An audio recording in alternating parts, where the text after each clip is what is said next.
नमस्कार, आप सबका एक बार फिर से बहुत-बहुत अभिनंदन है। मैं सुमित अवस्थी हूँ, मेरे साथ मेरे सहयोगी शादाब हैं, शादाब सिद्दीकी। हमारा पिछला वीडियो आप लोगों ने बड़ा पसंद किया, उसके लिए बहुत-बहुत शुक्रिया। तो हमने सोचा कि इस जोड़ी को एक बार फिर से रिपीट करते हैं। आज का मुद्दा है कि देश में पूरा राम मंदिर को लेके, रामलला की प्राण प्रतिष्ठा को लेकर इस वक़्त राजनीति पूरे उफान पर है। महज़ 3-4 दिन का वक़्त और बाकी रह गया है। तो हमने सोचा कि क्यों ना इसी मुद्दे पर बात की जाए। बीजेपी के नेता तो ऑलरेडी पूरी तैयारी कर ही चुके हैं शादाब, वहाँ पर क्या-क्या होने वाला है तमाम कार्यक्रम एनडीटीवी पे हम लोग दिखा ही रहे हैं। आज हम बात करेंगे विपक्ष की तरफ, इंडिया ब्लॉक की तरफ। विपक्ष क्या कर रही है हाँ। कि बीजेपी ने तो इस पूरे मुद्दे को हाईजैक कर लिया हुँ। और जो इसका जो पूरा कार्यक्रम हो रहा है उसका निमंत्रण जो है वीएचपी के लोग बांट रहे हैं, सबको निमंत्रण पहुंचाया जा रहा है। तो सवाल ये है कि ऐसे में जब देश में इतनी बड़ी भावना राम मंदिर को लेकर है, तो आखिरकार अपोजिशन क्या करेगी, कांग्रेस क्या करेगी, जो दूसरे दल है वो क्या करेंगे, तो इस मुद्दे पर बातचीत करेंगे। और अभी तक तो आपको पता लगी गया होगा, नहीं पता है तो एक क्विक रिकैप कर देता हूँ। मोटा-मोटी स्थिति ऐसी है कि जो आईएनडीआईए इंडिया जो गठबंधन है विपक्ष का, उसका कोई भी नेता 22 जनवरी को अयोध्या नहीं जा रहा है, ये आप मान लीजिए। लेफ्ट ने पहले ही घोषणा कर दी थी, सबसे पहले सीपीएम, सीपीआई सामने आए थे और धीरे-धीरे करके हर पार्टी के नेता ने कोई ना कोई वजह से 22 जनवरी के कार्यक्रम को में अयोध्या ना जाने का फैसला किया है। कांग्रेस पार्टी एक औपचारिक तौर पर जो विपक्ष की सबसे बड़ी पार्टी है, उसने औपचारिक तौर पर यह स्टैंड खुलकर लिया कि क्योंकि ये बीजेपी आरएसएस का कार्यक्रम है, क्योंकि ये प्रधानमंत्री मोदी की छवि को चमकाने के लिए कार्यक्रम किया जा रहा है और कल तो राहुल गांधी ने ये तो यहाँ तक बोल दिया कि चुनाव की तैयारियों के लिए बीजेपी ने इस कार्यक्रम को किया है, 24 के चुनाव पर नजर रखते हुए। तो कांग्रेस के इस खुलकर स्टैंड लेने के बाद जो बाकी सहयोगी थे, चाहे ममता बनर्जी हो, चाहे शरद पवार हो, चाहे अरविंद केजरीवाल हो, चाहे स्टालिन हो, चाहे अखिलेश यादव हो या इनफैक्ट मायावती जो कि उनके साथ नहीं है, उन्होंने भी अपने पत्ते नहीं खोले 22 जनवरी को लेकर। तो मोटा मोटी जो कार्यक्रम दिखाई दे रहा है शादाब आज की तारीख में, तो अयोध्या में बीजेपी के नेता तो रहेंगे ही रहेंगे, प्रधानमंत्री हैं, अमित शाह हैं, नड्डा साहब हैं, इनफैक्ट आरएसएस के प्रमुख मोहन भागवत भी वहां मौजूद हैं, ये लोग रहेंगे। भाषण भी करेंगे, पीएम मोदी और मोहन भागवत दो लोगों का भाषण भी प्रस्तावित है। योगी जी का भी है, योगी जी का मुख्यमंत्री का। तो जैसा कि अभी सुमित जी कह रहे थे कि जो पूरा कार्यक्रम है उससे विपक्ष ने दूरी बनाई है। हालांकि आपको एक जानकारी और भी दे दें कि राहुल गांधी ने यह भी साफ किया है कि हम भले ना जा रहे हो लेकिन पार्टी के किसी नेता पर जाने पर कोई रोक नहीं है, जो भी वहां जाना चाहे वहां जा सकता है। और खास बात यह है कि 22 तारीख को जो निर्मल खत्री हैं, जो कि पूर्व प्रदेश कांग्रेस अध्यक्ष हैं उत्तर प्रदेश के, वो सांसद भी रहे थे फैजाबाद अयोध्या से, वो वहां मौजूद रहेंगे। 3 दिन पहले अभी आपने देखा कि दीपेंद्र हुड्डा, अविनाश पांडे, अजय रॉय समेत बहुत सारे नेता वहां पे होकर आए हैं और ये भी कहा जा रहा है कि और दूसरे नेता भी पहुंचेंगे। आपने निर्मल खत्री की बात की शादाब, तो मैं यहाँ पॉइंट आउट करना चाहता हूँ, निर्मल खत्री साहब ने जो ट्वीट किया वो बड़ा इंटरेस्टिंग है इस प्रोग्राम को लेकर। उन्होंने कहा कि मुझे चंपत राय का निजी तौर पर बुलावा आया है तो मैं वहां जा रहा हूं, मैं मंदिर में आस्था रखता हूं और अब तो राहुल गांधी ने कह भी दिया है कि जिसको जाना चाहे वो जा सकता है, तो मैं वहां जा रहा हूं। ये कहने के बाद वो एक और पैराग्राफ ऐड करते हैं अपने ट्वीट में और वो लिखते हैं कि जिन लोगों ने जाके फोटो अपॉर्चुनिटी निभाई, डुबकी लगाना, मंदिर जाना, उस चीज से, उस तरह के इवेंट शब्द का इस्तेमाल करते हैं, इवेंट से हमको बचना चाहिए। यानी वो नाम नहीं लिखते हैं पर इशारा वो कर रहे हैं, यानी अजय राय के लिए, अविनाश पांडे के लिए सवाल। हाँ, तो मतलब निर्मल खत्री राहुल गांधी के साथ हैं लेकिन अजय राय के खिलाफ हैं, निर्मल खत्री कांग्रेस पार्टी के आला नेताओं के साथ है लेकिन प्रदेश नेताओं के खिलाफ है। तो निर्मल खत्री साहब चाहते क्या है, उस ट्वीट से और उलझन पैदा हो गई। ऐसा लगता है कि निर्मल खत्री भी कोई रास्ता ढूंढ रहे हैं वहां से निकलने का। क्या ये सही है? मैं सही सोच रहा हूँ? बिल्कुल बिल्कुल, क्योंकि निर्मल खत्री बहुत समय से एक्टिव नहीं है राजनीति में। उनकी लोकसभा क्षेत्र एक बहुत पॉलिटिकल रिलेवेंस रखती है, चूंकि वो अयोध्या से चुनकर आए थे। और खास बात यह है कि चूंकि हम अपोजिशन की बात कर रहे हैं तो शरद पवार की भी बात कर लेते हैं। शरद पवार को न्योता पहुंचा था, आज उन्होंने चिट्ठी लिखी है और ये कहा है कि वो 22 तारीख के बाद अयोध्या जाएंगे और रामलला के दर्शन करेंगे। उन्होंने ये लॉजिक दिया है कि चूंकि वहां बहुत भीड़ है, अभी उनके जाने से असुविधा हो सकती है, तो वहां 22 के बाद जाएंगे। अखिलेश यादव की बात करें तो अखिलेश यादव भी 22 तारीख के बाद जाने को कह रहे हैं। मायावती ने भी 22 तारीख को जाने से इनकार किया, कहा कि वो पॉलिटिकल कार्यक्रम है, नहीं जाएंगी, लेकिन उसके बाद जाएंगी। तो जो अपोजिशन पार्टीज के नेता हैं, जैसे अशोक गहलोत ने कहा कि वो उनकी जब मर्जी होगी जाएंगे। नकुल नाथ को जरूर कहा जा रहा है कि नकुल नाथ हैं और वीरभद्र सिंह के लड़के हैं, वो वहां जाएंगे। लेकिन जो अपोजिशन पार्टी के जितने भी बड़े नेता हैं वो राम मंदिर को लेकर कोई विरोध नहीं जता रहे हैं, बल्कि वो ये कह रहे हैं कि वो 22 तारीख के बाद जब ये पूरा कार्यक्रम समाप्त हो जाएगा तो उसके बाद वहां पहुंचेंगे। तो आप इसको कैसे देखते हैं कि इस कार्यक्रम से तो दूरी है, लेकिन जनता को यह भी मैसेज देना है कि हमारा कोई विरोध राम मंदिर को लेकर नहीं है। देखिए, दो बातें हैं, एक सिक्के के दो पहलू हैं और सिक्के के दोनों ही पहलू इंपॉर्टेंट होते हैं, आप एक छोड़ नहीं सकते हैं।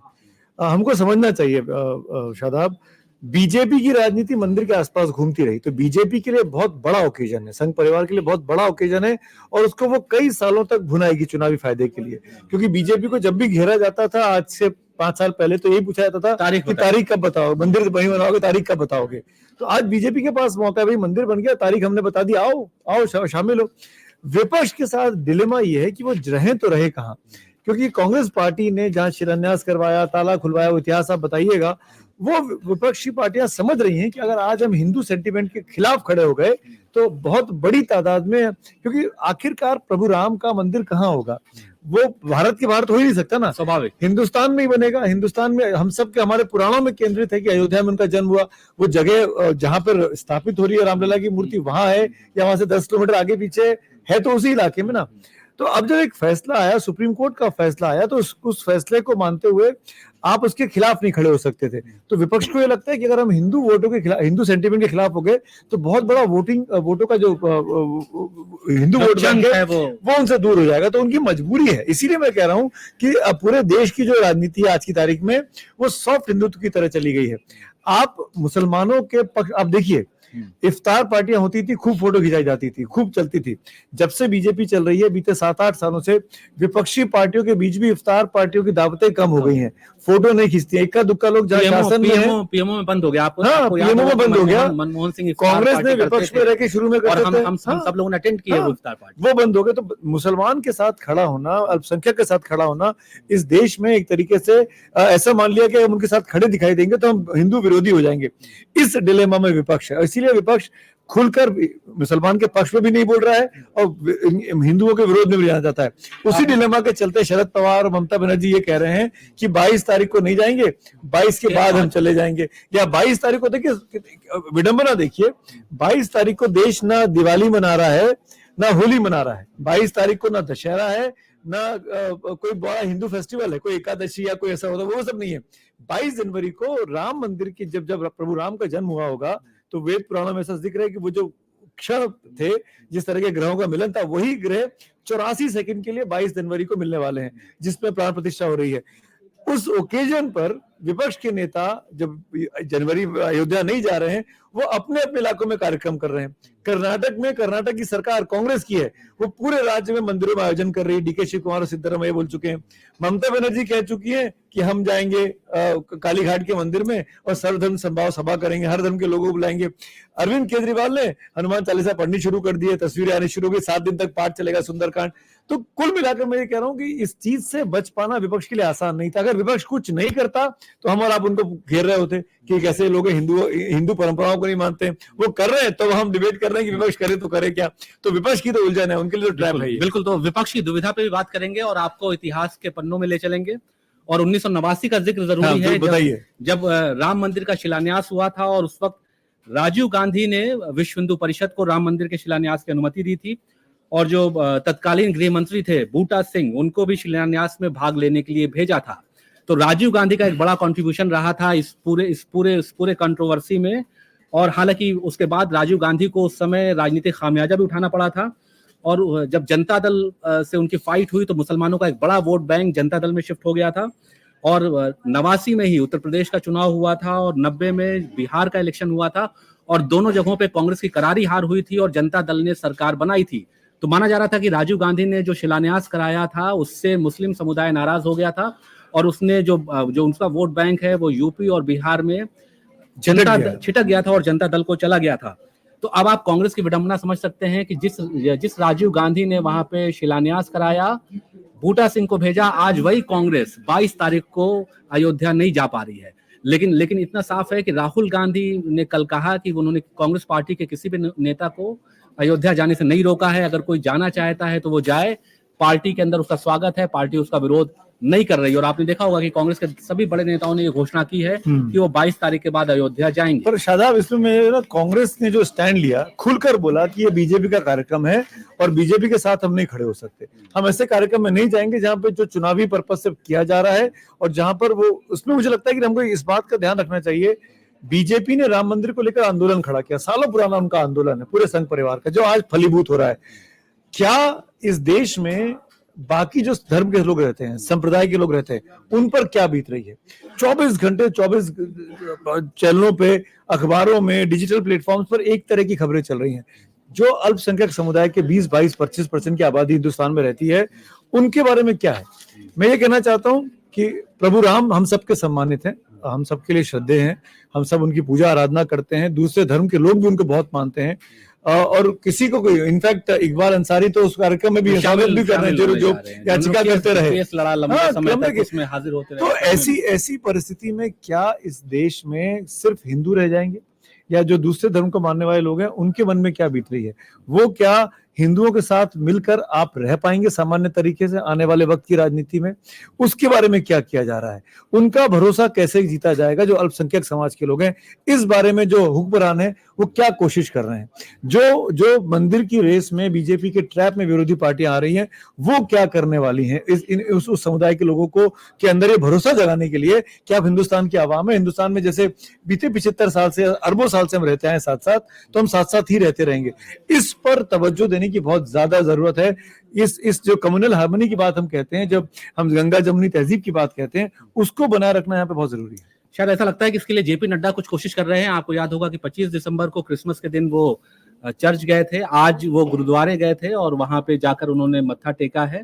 और अभी 2 दिन पहले भी नरेंद्र मोदी ने अजमेर दरगाह के लिए चादर भेजी है। हर साल भेजते हैं, हर साल भेजते हैं। इस बार तस्वीर भी चाहिए। तो वो इस बार 2 दिन पहले एक चीज हुई, मैं सॉरी, मैं आपकी बात में ऐड कर रहा हूँ। यूपी में बीजेपी ने एक कार्यक्रम किया, शुक्रिया मोदी भाईजान के नाम से, जिसमें मुसलमान महिलाओं को बुलाकर बाकायदा सड़क पर उन्होंने रैली निकाली, मोदी जी का शुक्रिया अदा किया कि 3 तलाक को लेकर, उज्ज्वला स्कीम को लेकर, सिलेंडर स्कीम को लेकर उन्होंने कोई भेदभाव नहीं बरता, हर धर्म की महिलाओं को। मोदी हमारा भाई है। हाँ, मोदी भाईजान, वही शुक्रिया मोदी भाईजान के नाम से अभियान चलाया और वो चलता रहेगा चुनाव तक। तो बीजेपी के लोग इस काम में लगे हुए हैं। अगर कांग्रेस ट्रैप में आ रही है, अगर कांग्रेस उधर जा रही है कि हिंदुओं के साथ जुड़ना है, हिंदुओं के साथ दिखना है, तो बीजेपी भी अपने साथ मुसलमानों को लाने की कोशिश में लगी है। बिल्कुल। तो अब एक बार जल्दी से इतिहास के पन्नों में झांकते हैं और ये बताते हैं कि 6 दिसंबर 1992 को जब बाबरी ढांचा ध्वस्त हुआ था, उस वक्त नरसिम्हा राव प्रधानमंत्री थे और उनके ऊपर ये आरोप लगा था कि उन्होंने मस्जिद को बचाने की कोशिश नहीं की और खासा हंगामा जो उस दिन कैबिनेट की बैठक हुई थी उसमें हुआ था। और उसके बाद 4 राज्यों की बीजेपी सरकार को उन्होंने बर्खास्त किया था और राष्ट्रपति शासन लगाया था। हालांकि एक इंटरेस्टिंग बात आपको और बताएं कि जब ये बाबरी मस्जिद का ये ढांचा गिराया गया और उसके बाद जो सरकारें बर्खास्त हुई और जब चुनाव कराया गया तो सभी राज्यों में बीजेपी की विदाई हो गई। यानी बीजेपी को उस वक्त मंदिर के नाम पे वोट नहीं मिल पाया था। यहाँ तक कि अयोध्या से भी कई बार बीजेपी हारी है। तो ये भी एक लेकिन एक चीज हमको देखनी चाहिए, इस सिक्के का दूसरा पहलू जिसकी मैं बात कर रहा था कि इस बहाने से मंदिर के बनने के बाद से लेके अब अयोध्या बिल्कुल नक्शे पर बदल जाएगा। अयोध्या में सड़कें आ गई, अयोध्या में ट्रेनें आ गई, इंटरनेशनल एयरपोर्ट आ गए, बन गया, अंतरराष्ट्रीय हवाई अड्डा होने वाला है, बड़े बड़े बिल्डर्स वहां पहुंच रहे हैं, बड़ी बड़ी कॉलोनीज वहां कट रही हैं, टाउनशिप्स वहां डेवलप होंगी अगले 5-7 सालों में। तो यूपी में जैसे बनारस है, वैसी इंपॉर्टेंस अब अयोध्या की होने वाली है। ये एक बहुत बड़ा डेवलपमेंटल प्रोजेक्ट भी है। तो रिलीजियस टूरिज्म के नाम पर अयोध्या का कैसे जीर्णोद्धार हो रहा है, अयोध्या को कैसे अंतरराष्ट्रीय मानचित्र पर लाया जा रहा है, इसको लेकर भी इन तमाम कवायदों को हमको देखना चाहिए, इस नजर से भी देखना चाहिए। बिल्कुल, अयोध्या के लोगों के लिए या आसपास के जो जिले हैं उनमें रोजगार के अवसर पैदा हो रहे हैं, विकास काम बहुत तेजी से अयोध्या में हुए हैं और अयोध्या देश और दुनिया में चर्चित हुआ है। क्योंकि अब पूरे देश से जो आपने जैसा कहा कि जो धार्मिक पर्यटन है इसको बढ़ावा मिलेगा, टूरिस्ट वहां पहुंचेंगे, इकोनॉमी को मजबूती मिलेगी। तो उत्तर प्रदेश में अयोध्या एक नए डेस्टिनेशन के तौर पर उभर रहा है, जहां पे होटल्स बड़ी संख्या में बन रहे हैं। जमीनों के रेट कहा जा रहा है कि दिल्ली और मुंबई से ज्यादा महंगे रेट अयोध्या में हो गए। एक सवाल आपसे पॉलिटिकल पूछना चाह रहा हूँ शादाब, जो स्टैंड लिया विपक्षी पार्टियों ने, चाहे शरद पवार ने या ममता बनर्जी ने या अरविंद केजरीवाल ने, कांग्रेस के बगैर, कांग्रेस पे उन्होंने काफी चर्चा की, इस स्टैंड को आप कैसा मानते हैं? 22 जनवरी के लिए वहां नहीं जाना और कहना कि हम बाद में जाएंगे, हम विश्वास करते हैं, ये कितना फायदेमंद या नुकसान है, इसको आप कैसे देख पाते हैं? देखिए जो जिन भी पार्टीज का आपने जिक्र किया, ये मोटे तौर पे कोर भाजपा विरोधी पार्टी रही हैं। और जो ये मुद्दा है अयोध्या का, ये कोई नया मुद्दा नहीं है। इस देश की राजनीति में 50 सालों से, आज़ादी के बाद से ही है। उससे हालांकि ये आंदोलन तो बहुत पहले से चल रहा है। तो ये जो विरोध है अपोजिशन का, ये उसी लाइन पे चल रहे हैं। देखिए आप याद कीजिए कि अयोध्या आंदोलन के बाद जब इनकी कल्याण सिंह की सरकार चली गई, तो उसके बहुत समय तक मुलायम सिंह भी मुख्यमंत्री रहे, मायावती भी मुख्यमंत्री रहे, फिर मुलायम सिंह बने, फिर मुख्यमंत्री बने, मायावती बनी, और उसके बाद योगी आदित्यनाथ आए। तो अयोध्या के मुद्दे पर भारतीय जनता पार्टी ने बहुत से चुनाव उत्तर प्रदेश में हारे भी हैं, देश के चुनाव भी हारे हैं। इसको भी समझना होगा। जैसा भी मैंने आपको बताया भी कि जब अयोध्या के मुद्दे पर नरसिम्हा राव ने 4 सरकारें बर्खास्त की, उसके बाद भाजपा सत्ता में वापस नहीं लौट पाई। और जब वाजपेयी जी प्रधानमंत्री बने, तो उनका सॉफ्ट स्टैंड रहा हमेशा अयोध्या पे। उन्होंने उतना सख्त स्टैंड नहीं रखा जैसा अभी स्टैंड नरेंद्र मोदी और अमित शाह का है। लेकिन अभी और पहले और अभी में यह है कि देश का सेंटिमेंट एक चेंज हुआ है। जो एक लोगों की धार्मिक आस्था जो है, उसको लोग व्यक्त कर रहे हैं। राजनीति में धर्म का प्रभाव बढ़ गया है। अपोजिशन पार्टी के लिए एक चुनौती है कि जो जिस तरीके से धर्म राजनीति में आ गया है, उससे पहले का वक्त बदल गया। अभी प्रधानमंत्री नरेंद्र मोदी जैसा एक मजबूत नेता उनके सामने है, जिसने अपनी हिंदुत्ववादी छवि बनाई है। उनको कोई परहेज भी नहीं है इस छवि से। वो सेकुलर दिखाने की कोशिश भी नहीं कर रहे हैं। वो कह रहे हैं कि हम हिंदुत्ववादी नेता हैं। योगी आदित्यनाथ जैसे या हेमंत बिस्वा शर्मा जैसे मुख्यमंत्री हैं, जो खुले मंच से बोलते हैं कि हम सनातनी हैं और इस पे हमको गर्व है। अपीजमेंट की पॉलिटिक्स नहीं करेंगे। हाँ, तो ये एक देश की राजनीति में बदलाव आया है। अगर आप इसको समझिए, देखें पिछले 10 सालों में, तो पहले की राजनीति और अभी की राजनीति काफी बदली है। आपको याद होगा कि हम लोग इस पूरी इंडियन पॉलिटिक्स को 20-25 सालों से कवर कर रहे हैं। कोई इतना खुल के नहीं बोलता था, लेकिन अभी नेता खुलकर अपनी जो धार्मिक आइडेंटिटी है उसको बोलते हैं। तो मेरा सवाल फिर वही रह गया, शरद पवार, अरविंद केजरीवाल, ममता बनर्जी को 22 जनवरी को लेकर जो स्टैंड उन्होंने लिया है, मुझे लगता है इससे फायदा होगा कि नुकसान होगा? नहीं, नुकसान नहीं होगा। इनका जो कोर वोटर है, स्टेटस को उनके साथ, नुकसान ना फायदा। हाँ, वो इस पूरे, अगर जाते तो नुकसान होता या फायदा होता? अगर जाते तो हाइपोथेटिकल, तो भी मुझे लगता है कि फायदा तो नहीं होता। अगर नुकसान नहीं होता तो फायदा भी नहीं होता। तो आप कह रहे हैं कि स्टेटस को है, नहीं जाके मतलब ठीक किया उन्होंने। देखिए, राजनेता बड़े समझदार होते हैं। ये चूंकि बड़े नेता हैं, कई बार के मुख्यमंत्री रहे हैं, अगर इन्होंने कोई डिसीजन लिया है तो सोच समझ के लिया होगा। और जैसे कि मैं आपसे कह रहा हूं कि मंदिर मुद्दे पे ये इस देश में बहुत बार चुनाव हो चुका है, तो ये लोग समझते हैं कि ये जो सिर्फ मंदिर मुद्दे पे काम नहीं चलेगा, बल्कि जो विकास है, जो दूसरे मुद्दे हैं, वो भी सामने लाने पड़ेंगे।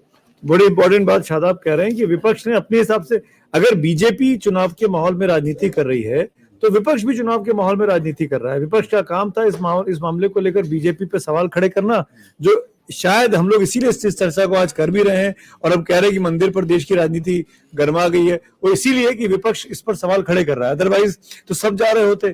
और देश में मेरे साथ एक सवाल और भी था कि अगर ये कार्यक्रम सरकार आयोजित करती ना, तो ये हो सकता था कि सबको बुलाया गया। कार्यक्रम ट्रस्ट ने आयोजित किया, ट्रस्ट ने इन्विटेशन भेजे, तो जो जवाब जाना चाहिए था इन नेताओं की तरफ से, वो ट्रस्ट के नेताओं को इस तरीके से जाना चाहिए था कि उनको अपमानित महसूस नहीं होना पड़ता। जैसे कांग्रेस का जवाब जो गया, वो अगर मैं इनवाइट कर रहा हूं आपको, तो ऐसा लगता है कि आप मुझे खंजर भोंक रहे हैं कि मैं तो आपको बुलाने आया था कि आप आइए। आप करें नहीं, आप तो ऐसे आदमी है, मैं आपके घर क्यों आऊं?